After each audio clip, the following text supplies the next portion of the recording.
는 하나님 말씀은 구약 성경 시편 1편 말씀입니다.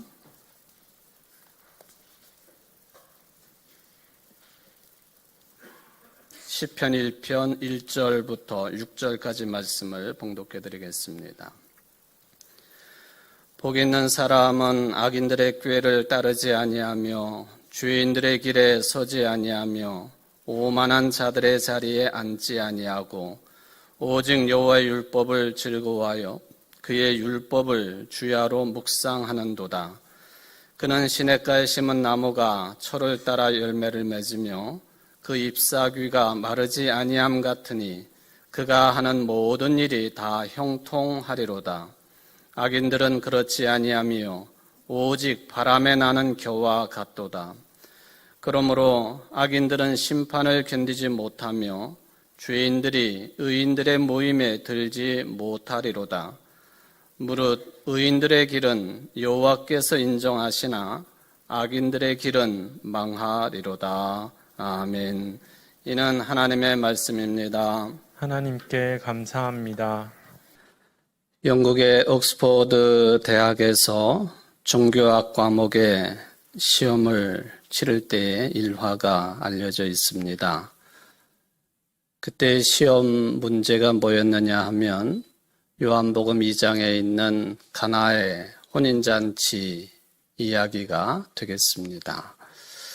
물을 포도주로 바꾼 예수 그리스도의 기적에 담긴 종교적이고 영적인 의미를 서술하시오. 이게 시험 문제였습니다.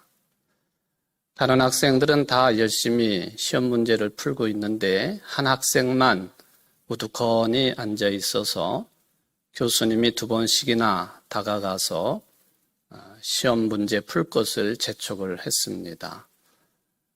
마지막 순간에 이 학생이 드디어 답안지에 답을 기록을 했습니다. 한 줄의 문장이었습니다. 물이 그 주인을 만나니 얼굴이 붉어지더라.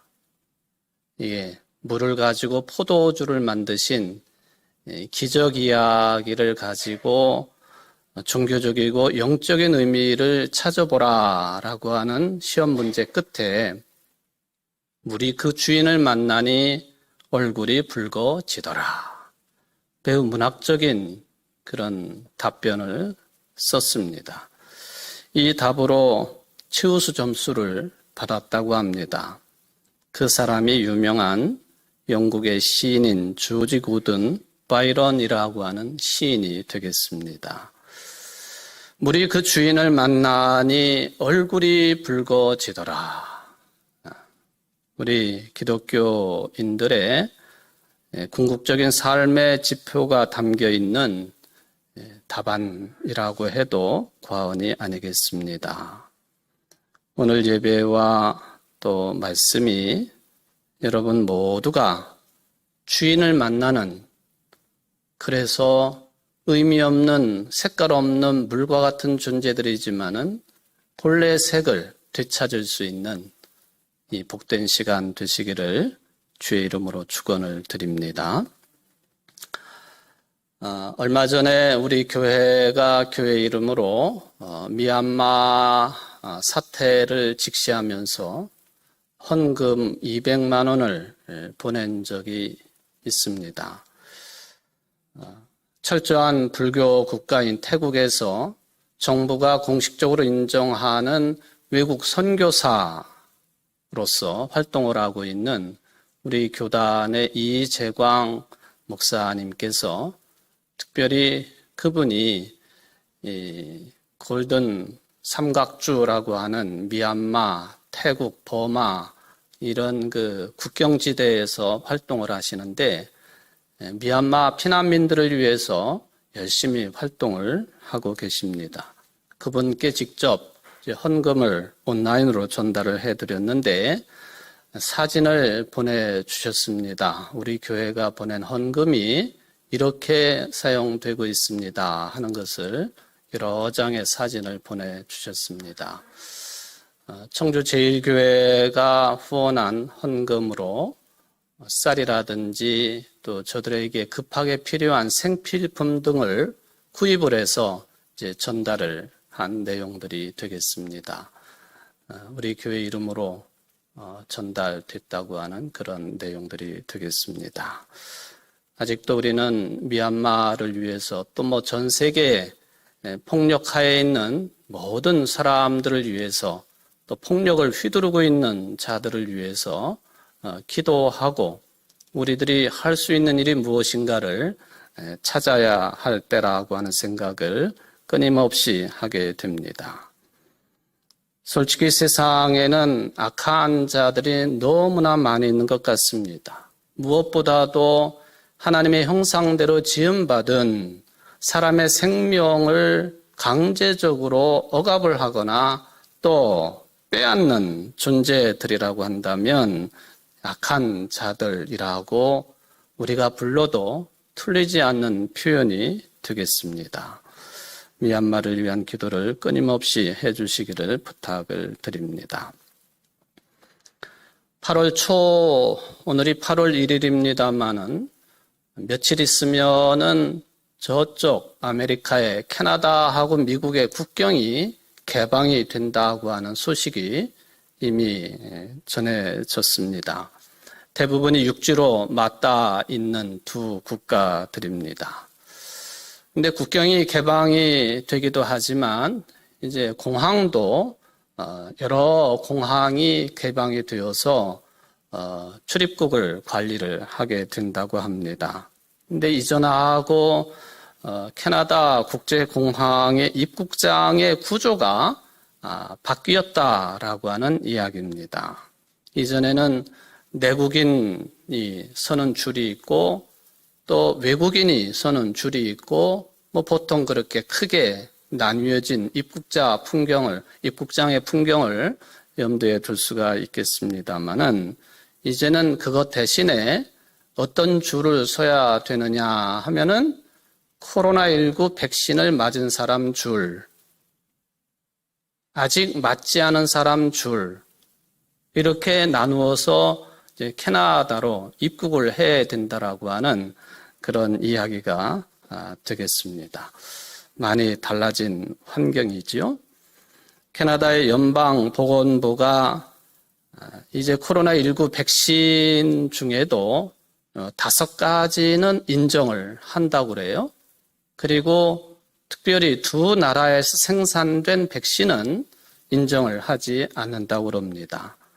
여러분들도 이 백신을 맞으신 분들이 많이 있으시겠습니다만은 파이자, 또 모더나, 또 아스트라제네카인데 이건 두 종류예요. 옥스포드 아스트라제네카, 또 코비쉴드 아스트라제네카 인정을 하고요.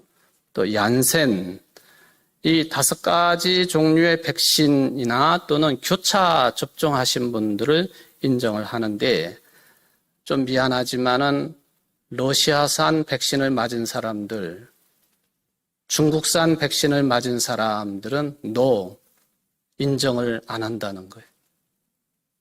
여러분 중에 혹시 중국산 백신 맞으신 분 계신가요? 우리나라에는 없는 것 같아요. 우리나라 사람들은 없는 것 같은데 어쨌든 이러한 구분을 한다라고 하는 이야기를 들으면서 코로나19가 많은 우리 인간들의 삶을 변화시키고 있구나 하는 것을 생각을 해보게 되었습니다. 변이 바이러스, 특히 델타 바이러스가 또 무섭게 번져서 오늘도 우리가 1,500명 가까운 확진자들이 나왔다고 하는 뉴스를 보게 됩니다만은 그런데 감염률이 높은 것은 사실입니다만은 이 변이 바이러스에 확진이 된 사람들 거의 대부분이 백신 접종을 하지 않은 사람들 중에서 나오고 있다고 하는 것이죠. 이거는 뭐 과학적으로 분명한 사실이 되겠습니다. 이런 차원에서 미국이 참 큰 문제다라고 이야기들을 합니다. 하루 일평균 7만 명 이상의 확진자가 2주 전에 비해서 150% 정도가 확진자가 증가를 하는 그런 상황이 되었기 때문에 미국의 대통령도 더 강력한 조치를 취할 것이라고 하는 그런 이야기가 들려옵니다. 대부분의 확진자들 한 99%로 파악이 됩니다만은 백신을 안 맞은 사람들이 백신을 안 맞았다는 거예요. 또 중증에 시달리거나 사망자들도 대부분이 거의 100%가 백신을 접종하지 않은 사람들이다 하는 거예요. 근데 미국의 일부 지역이 백신을 거부하지 않습니까? 개인적인 신념일 수도 있고 또 정치적인 성향일 수도 있겠고 또 종교적인 신념도 거기에 영향을 끼치는 것 같습니다. 얼마 전에 인터콥이라고 하는 이 기독교 단체라고 할까요? 여기에서 백신 맞는 것을 거부하는 운동을 일으켜가지고 큰 문제가 되지 않았습니까? 백신을 맞으면 우리 몸속에 이게 마이크로칩 같은 칩이 투입이 되게 되고 그것 때문에 악한 사람들의 조종을 받게 되고 등등 이런 좀 말도 안 되는 그런 주장을 하는 사람들이 있었는데 선진국인 미국이 이런 주장에 영향을 받고 있다고 하는 것이 참 아이러니하다라고 하는 생각을 해봅니다. 물론 개인의 신념의 자유가 있겠죠. 또 종교적인 자유도 보장이 됩니다. 그런데 그런 걸 주장하면서 본인이 확진이 되어서 죽으면 그걸로 끝나야 되겠지만은 그렇지 않은 거잖아요. 내가 확진이 됨으로 인하여 일부러 백신을 거부해서 내가 확진이 됨으로 인하여 종교적인 신념을 가진 사람들 중에 하나님을 사랑하고 이웃을 내 몸처럼 사랑한다. 그런 말은 하지나 말아야지요. 다른 사람의 생명에 치명적인 해를 끼치는 이런 일에 백신 거부로 말미암아 생긴다고 한다면 그건 신앙도 아닌 것입니다. 무책임한 짓이죠. 어쨌든 국경을 넘으면서 백신 접종한 사람, 접종 안 한 사람 구분을 하는 줄이 탄생했다고 하는 것, 또 일종의 신념에 따라서 거부를 하는 그런 지역적인 특성이 있다고 하는 이런 이야기를 들으면서 저는 오늘 시편 1편을 중심으로 하는 설교 준비할 때에 이런 생각도 함께 더불어 하게 되었다는 것입니다. 오늘 본문 시편 1편은 전체가 6절밖에 되지 아니하는 짧은 내용입니다. 그런데 이렇게 짧은 내용이지만 실상은 시편 150편 전체를 이끌어가는 아주 중요한 내용이 담겨져 있습니다. 그러므로 시편 1편을 우리가 어떻게 해석하고 받아들이냐에 따라서 시편 전체가 무엇을 지향하고 있고 무엇을 말씀하고 있는지에 대한 그런 안내를 잘 받을 수 있다라고 하는 말씀이 되겠습니다. 오늘 본문에 보면은 분명히 의인과 악인의 길이 구분이 되어 있습니다. 의인의 인생은 잘 되는 것이고 반면에 악인의 인생은 망하게 되어 있다라고 하는 말씀이지요. 물론 이런 표현이 어떤 사람들에게는 큰 위로가 될 수도 있겠고 어떤 사람들에게는 참 기독교 또 성경이 매우 독단적인 의미를 담고 있다라고 판단할 수도 있겠습니다. 오늘 본문의 시편 1편뿐만 아니라 구약성경에 특별히 신명기 28장을 읽어보면 시편 1편과 비교할 수 있는 그런 의미들이 담겨 있습니다. 말씀에 순종해서 받는 복과 말씀에 순종하지 아니해서 받는 저주에 대한 말씀이기 때문에 그렇습니다. 내가 내 하나님 여호와의 말씀을 청종하면 이 모든 복이 내게 임하며 내게 이르리니 성읍에서도 복을 받고 들에서도 복을 받을 것이며 내 몸의 자녀와 내 토지의 소산과 내 짐승의 새끼와 소와 양의 새끼가 복을 받을 것이며 내 광주리와 떡 반죽 그릇이 복을 받을 것이며 내가 들어와도 복을 받고 나가도 복을 받을 것이니라. 말씀에 순종하면 이런 복 있는 자의 삶이 이루어진다 하는 말씀이죠. 반면에 28장 20절 22절을 읽어보면 이런 말씀이 있습니다. 내가 악을 행하여 그를 잊음으로 내 손으로 하는 모든 일에 여호와께서 저주와 혼란과 책망을 내리사 망하며 속히 파멸하게 하실 것이며 여호와께서 내 몸에 연병이 들게 하사 내가 들어가 차지할 땅에서 마침내 너를 멸하실 것이며 여호와께서 폐병과 열병과 염증과 학질과 한재와 풍재와 썩는 재앙으로 너를 치시리니 이 재앙들이 너를 따라서 너를 진멸하게 할 것이라. 복과 저주를 대비시키는, 대비도 아주 분명하게 대비시키는 그런 말씀의 기록입니다. 이사야 선지자도 비슷한 말씀을 하십니다. 이사야서 30장 1절에 보면 여호와께서 이르시되 패역한 자식들은 화 있을진저 그들이 계교를 베푸나 나의 영으로 말미암지 아니하고 죄의 죄를 더하도다. 어떤 사람들에게 화가 있을 것이냐라는 선언이지요. 그런데 같은 장 18절을 보면은 그러나 여호와께서 기다리시나니 이는 너에게 은혜를 베풀려 하시며 일어나시리니 이는 너희를 긍휼히 여기려 하심이라. 대저 여호와는 정의의 하나님이시라. 그를 기다리는 자마다 복이 있도다. 어떤 사람이 화의 대상이 되는지, 어떤 사람이 복 있는 자가 되는지에 대한 뚜렷한 구별입니다.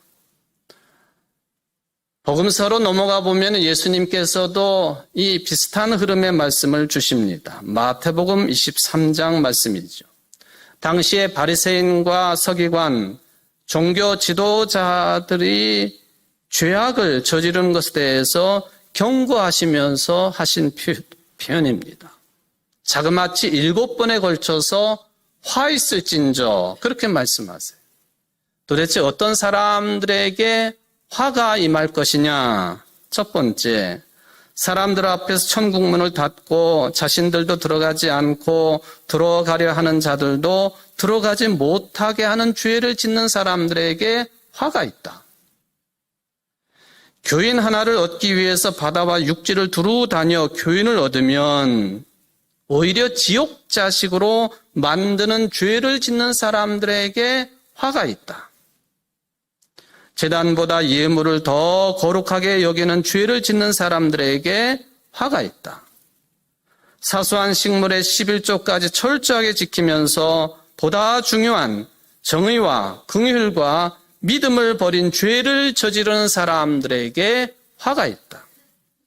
겉은 정결하게 하면서 마음을 탐욕으로 가득 채운 죄를 지은 사람들에게 화가 있다. 마음은 추악한 불의와 악독으로 가득 차 있으면서 외적인 경건에만 관심을 가진 죄를 지은 사람들에게 화가 있다.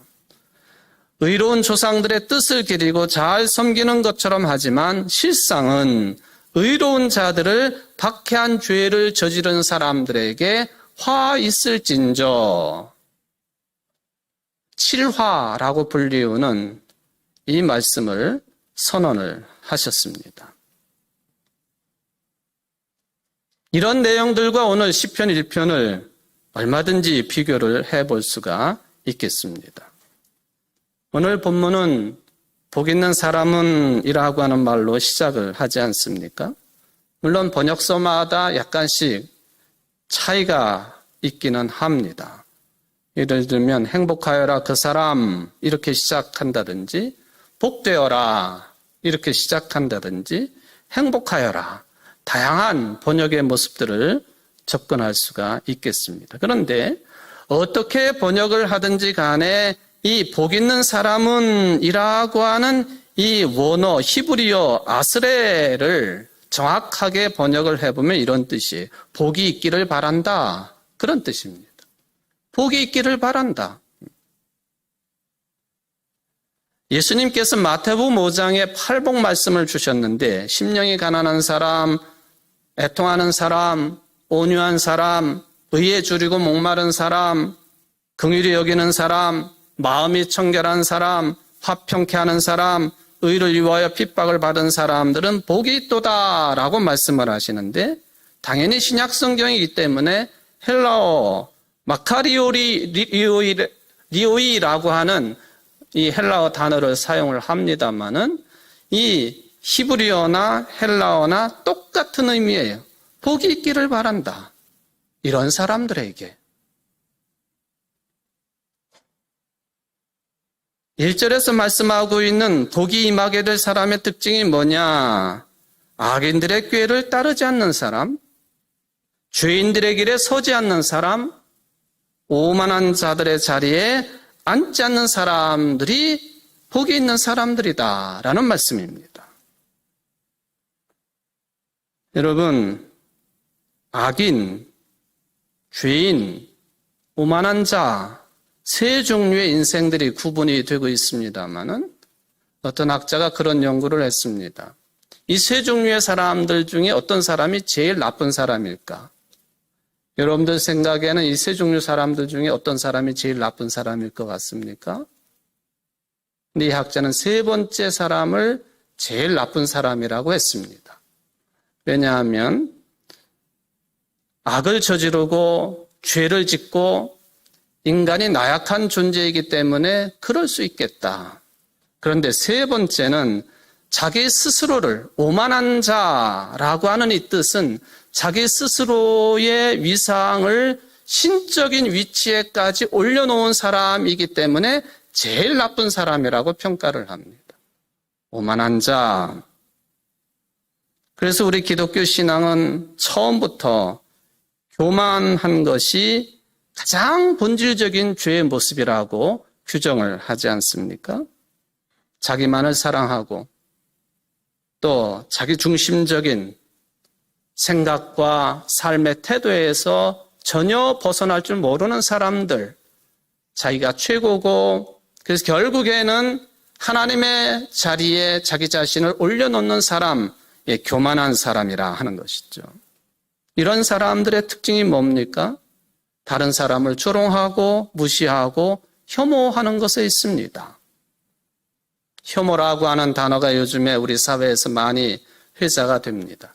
정치권에서 나오는 혐오의 말, 심지어는 올림픽 경기 선수들에게도 이런 혐오스러운 발언들을 끊임없이 해대고 있는 사람들이 SNS 공간에서 너무 많아졌다 하는 그런 이야기 아닙니까? 비웃거나 깔보면서 놀리는 것이죠. 근데 성경에서 말씀하고 있는 이 말의 뜻은 훨씬 더 깊은 의미를 가지고 있습니다. 그러기에 초대 교부인 어거스틴은 훗날에 교황이 된 사람인 알렉산드리아 출신 디오스코루스 교황에게 편지를 보냅니다. 우리 기독교인들의 덕목의 첫째도 겸손이고 둘째도 겸손이고 셋째도 겸손입니다. 뭐 따질 것도 없이 처음부터 끝까지가 우리 기독교의 가장 중요한 신앙 덕목은 겸손입니다. 라고 하는 것을 강조를 했습니다. 우리가 흔히 생각하고 있는 겸손의 개념, 다른 사람들 앞에서 겸양의 태도를 보이거나 또 내가 속으로 원하는 것이 있지만은 한두 번 거절하는 모습들을 볼 때에 겸손하다 생각을 하지요. 성경에서 말씀하고 있는 겸손은 의미가 좀 차이가 있습니다. 예를 들면은 예수님께서 회당의 높은 자리에 서서 문안받는 것을 좋아하는 사두개 사람들, 바리새인 사람들을 향하여 교만한 사람들이라고 하십니다. 말하자면 스스로를 높은 위치에 놓으려고 하는 것을 교만이라고 하는 것이죠. 그러므로 성서적인 의미의 신앙적인 의미의 겸손이라고 할 때에는 본인 자신이 있어야 할 자리, 있어야 할 위치를 잘 지킬 때에 겸손하다 그렇게 말한다는 거예요. 굉장히 중요한 뜻이라고 생각을 합니다. 그러므로 하나님과의 관계에서 겸손이 무엇을 의미하는지 또 다른 사람과의 사이에서 겸손이 뭘 의미하는지, 내가 있어야 할 자리에 있고 해야 할 일을 제대로 감당할 때 겸손한 사람이라, 그런 뜻이 되겠습니다. 우리가 왜 다른 사람을 조롱하고 무시하고 이런 교만한, 오만한 자의 자리에 앉게 될까? 가장 근본적인 이유는 하나님께서 만들어 놓으신 모든 사람들 속에 하나님의 형상이 들어있다라고 하는 사실을 깨닫지 못하기 때문에 오는 현상이라는 거예요. 누구나가 다 똑같이 하나님의 피조물이라고 하는 것을 깨닫지 못하기 때문에 오만하고 교만하고 자신의 위치를 지키지 못하는 그런 삶을 살아갈 수밖에 없다고 하는 것이죠. 하나님께서는 선한 자나 악한 자에게 똑같이 해를 주시고 비를 허락하시지 않습니까? 심지어는 예수님께서 누가복음 16장에 보면은 불의한 청지기 비유해서 참 이해하기 어려운 말씀을 하십니다. 이 세상의 자녀들이 자기네끼리 거래하는 데는 빛의 자녀들보다 더 슬기롭다. 불의한 재물로 친구를 사귀어라. 너희가 불의한 재물에 충실하지 못하였으면 누가 너희에게 참된 것을 맡기겠느냐 하시면서, 소위 말하면 세상 사람들, 우리 신앙 공동체에 들어있지 아니한 불의한 자들이라고 일부러 만들어진 사람들, 세상 사람들과도 좋은 관계를 맺고 사는 것이 참다운 빛의 아들들의 삶이라고 하는 것을 언급하시지 않습니까? 세 종류의 사람 중에 세 번째 사람이 제일 나쁜 종류의 인간이다 라고 하는 그런 뜻이 되겠습니다. 이처럼 1절에서는 이런 것을 하지 않는 사람들, 이게 복 있는 사람이다 했는데, 2절에 보면은 이런 것을 하는 사람이 복 있는 사람들이다라고 전환이 됩니다. 어떤 사람이 복 있는 사람이냐? 율법을 즐거워하고 율법을 밤낮으로 묵상하는 사람은 복이 있는 사람이다. 그 말씀이죠. 근데 1, 2절 말씀이 서로 부정형과 긍정형으로 표현이 되어 있어서 아주 다른 그런 의미가 있다라고 생각할 수도 있겠습니다만은 1, 2절은 깊은 연관성을 가지고 있습니다. 악한 사람도, 죄인도, 오만한 사람도 그 속에 무엇이 채워지면은 복 있는 사람으로 전환될 수 있다. 그런 뜻이기 때문에 그렇습니다. 그 채워져야 될 게 뭐냐? 하나님의 말씀 그리고 율법이라는 것. 물론 율법주의자가 되라 하는 그런 개념은 결코 아니겠습니다. 율법은 하나님의 말씀이요. 하나님의 말씀의 본질은 바로 하나님을 사랑하고 진리 가운데 거하는 것 아닙니까? 그러므로 우리 내적인 사람이 하나님의 사랑과 그리고 진리로 가득 채워질 때에 악인이, 죄인이, 오만한 자가 복 있는 자가 될 수 있다. 이게 지금 1, 2절의 연관성이라고 볼 수가 있겠습니다. 근데 문제는 3절입니다. 그는 시냇가에 심은 나무가 철을 따라 열매를 맺으며 그 잎사귀가 마르지 아니함 같으니 그가 하는 모든 일이 다 형통하리로다. 의인의 삶의 모습이지요. 만사형통의 삶입니다. 굉장히 좋아하는 내용입니다. 이 말씀에 대한 반응도 다양할 수가 있겠습니다. 그런데 분명한 것은 시편의 기록이 말씀하고 있는 이 만사형통이 우리가 또는 여러분들이 흔히 생각하는 것처럼 세상의 기준과는 다르다는 거예요. 만약에 이 만사형통이 세상적인 기준과 같다고 한다면 이게 성서일 수가 없습니다. 하나님의 말씀일 수가 없다는 거예요. 다른 기준이 뭐냐 하는 것입니다. 그 확인을 6절에서 할 수가 있겠습니다. 마지막 절이죠. 이 6절은 시편 1편의 결론이기도 하지만 시편 150편 전체 결론이기도 합니다. 무릇 의인들의 길은 여호와께서 인정하시나 악인들의 길은 망하리로다. 세번역이 말씀하시기를 그렇다. 의인의 길은 주님께서 인정하시지만 악인의 길은 망할 것이다. 가톨릭 번역입니다.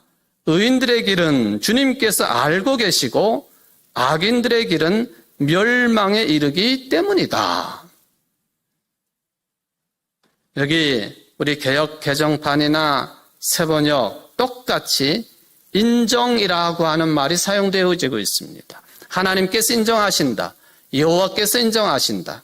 가톨릭 성경에서는 주님께서 알고 계시다. 거의 비슷한 개념이 되겠습니다.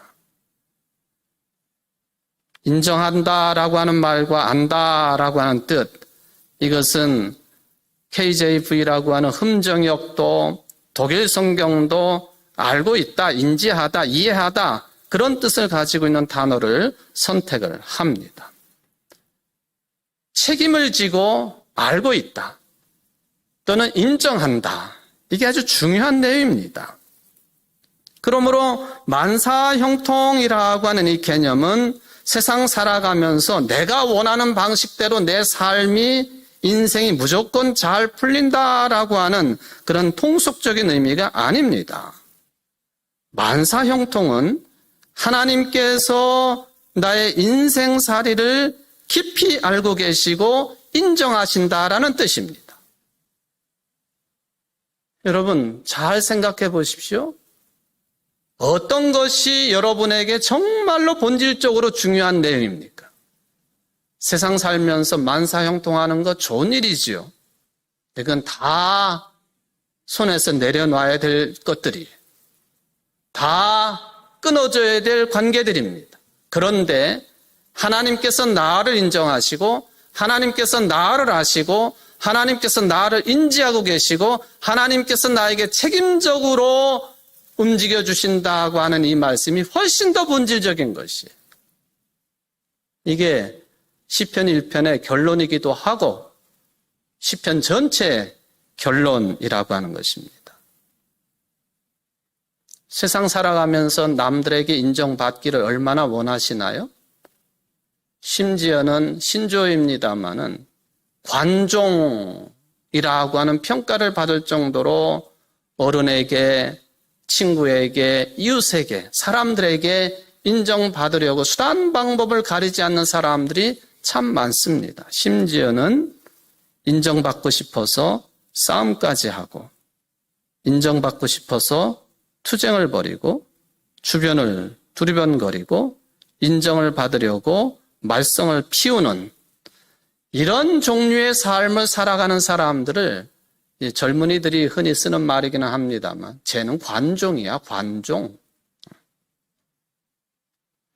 말하자면은 다른 사람에게 관심을 받고 싶어 하는 욕구가 병적인 수준까지 이른 상태, 그런 사람들을 이야기할 때 관종, 관심병자, 관심종자 그렇게 표현을 하지요. 아주 다루기 어려운 상대가 되겠습니다. 누가복음 18장에 보면은 성전에 올라가서 기도하던 두 사람 이야기가 있습니다. 한 사람은 바리새인이고 한 사람은 죄인인 세리였습니다.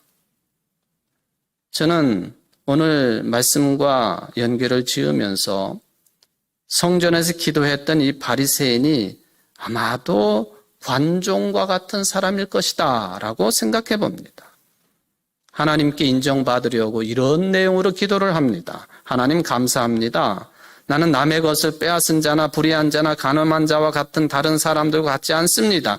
더군다나 이 세리와는 같지 않습니다. 나는 일에 2번씩 금식하고 내 모든 소득의 11조를 바칩니다. 나는 이런저런 좋은 일들을 다 하고 있는 사람입니다. 나는 당신께로부터 인정받기에 부족함이 없는 사람입니다. 드러내놓고 자랑하고 인정받기를 원하는 그런 기도 내용을 볼 때에 이 바리새인은 요즘 말로 말하면 관종과 같은 사람이라는 거예요. 그런데 예수님의 판단은 다르셨습니다. 멀찍이 서서 하늘을 우러러볼 엄두도 못 내고 가슴을 치면서 하나님 이 죄인에게 자비를 베풀어 주십시오. 이렇게 기도한 세리를 인정하십니다. 하나님의 인정의 기준이 다르다는 거예요. 만사 형통의 기준이 다르다는 거예요. 로마 3장 10절에 바울 사도가 말씀하십니다. 하나님 앞에서는 의인은 없나니 하나도 없는 것이죠. 그러므로 오늘 말씀은 사람의 인정이 아니라 하나님의 인정을 강조하고 있습니다. 그럼 도대체 하나님께 인정을 받는다고 하는 것의 그 본래 뜻은 뭐냐 하는 것이죠. 하나님은 창조주이신데 창조주라고 하는 말은 내 생명을 있게도 하시고 내 생명을 거두어 가시기도 하는 분, 그게 하나님의 인정입니다. 또 그것을 받아들이는 것이에요. 이게 하나님께서 인정하는 복 있는 사람의 삶이에요. 나는 유한한 존재이고 끝이 있을 수밖에 없는 존재라. 하나님이 생명을 주시면 오는 것이고 하나님이 생명을 거두어 가시면 가는 것. 메멘토 모리의 삶을 살아갈 줄 아는 사람들을 하나님은 인정하신다는 거예요. 이게 굉장히 중요한 뜻이죠. 그러니까 악인은 그렇지 않다. 창조주 하나님을 인정하지 않는 것이요. 처음과 끝을 자기 중심적으로만 생각하기 때문에 인정하지 않는 사람의 모습은 망할 것이다. 그런 뜻이죠. 그러므로 본문이 말씀하고 있는 악인들의 길, 망하는 길, 이것은 하나님의 인정을 받지 못하는 게 망하는 첩경이라고 하는 것을 우리가 파악을 해둘 필요가 있겠습니다.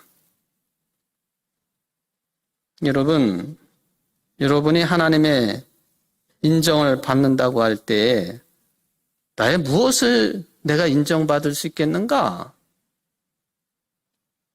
죄인 세리의 기도가 인정받는 기도지 않습니까? 하나님 앞에서 내가 죄인인 것을 고백할 때 인정받는 거예요. 마르틴 루터가 로마서 1장 17절을 통해서 종교개혁을 일으키는 근거로 삼지 않습니까? 의인은 오직 믿음으로만 살 것이다. 그 말의 뜻이 뭡니까? 의롭다고 인정받는 것은 믿음으로만이지 삶의 내용으로 되는 것이 아니다 하는 것이에요. 거기에도 인정받는다라고 하는 개념이 들어 있습니다. 하나님께서는 예수를 그리스도로 믿는 자들을 의롭다고 인정하십니다. 하나님께서는 예수 그리스도를 믿는 사람들을 하나님께서 생명을 잃게 만드는 죄와 죽음에서 해방시키시는 분이시라고 인정하는 자, 믿는 자, 그들을 인정을 해 주십니다. 이런 사람들에게는 평화의 삶이, 자유의 삶이, 안식의 삶이, 영생의 삶이 주어지게 되어 있습니다. 사랑하는 성도 여러분, 이런 신앙적인 말에 무엇에 어떤 말을 더 보탤 필요가 있겠습니까? 여러분은 이미 하나님의 인정을 받으셔서 하나님의 영원한 생명 안으로 들어간 분들입니다. 더 쉽게 말하면 하나님께서 여러분들을 의롭다고 인정해 주신 거예요. 다른 것이 아니라 믿음을 근거로 해서, 즉 예수를 그리스도로 믿는 그 믿음을 보시고 여러분들을 인정해 주십니다. 이것 이상 무엇이 우리에게 필요하겠습니까? 죽음 너머의 삶까지도 받아주시는 하나님. 날씨가 굉장히 뜨겁고 변이 바이러스 때문에 심란하기는 합니다만은 사나 죽으나 하나님의 인정을 받은 우리들이 믿으시기 바랍니다. 힘내시기 바랍니다. 기도하십시다. 고마우신 하나님 아버지, 우리 인생의 삶은 길인 줄 믿습니다. 태어나서 죽음에 이르기까지 쉬지 않고 삶의 길을 걸어가고 있습니다. 하나님의 말씀, 복음의 말씀을 따름으로써 삶의 참된 기쁨을 위한 이정표를 발견할 수 있도록 성령이시여 우리를 깨우쳐 주옵소서. 하나님께로부터 믿음을 통해서 인정받았다고 하는 이 진리가 우리의 힘의 근거가 되고 있음을 믿사오니 이 힘든 때에 이 신앙 고백 하나로 승리하게 하시고 일어서게 하시고 하나님께 영광 돌려드리는 성령님과 동행하는 우리 교회의 모든 성도들이 될 수 있도록 축복하여 주옵소서. 예수님의 이름으로 기도하옵나이다. 아멘.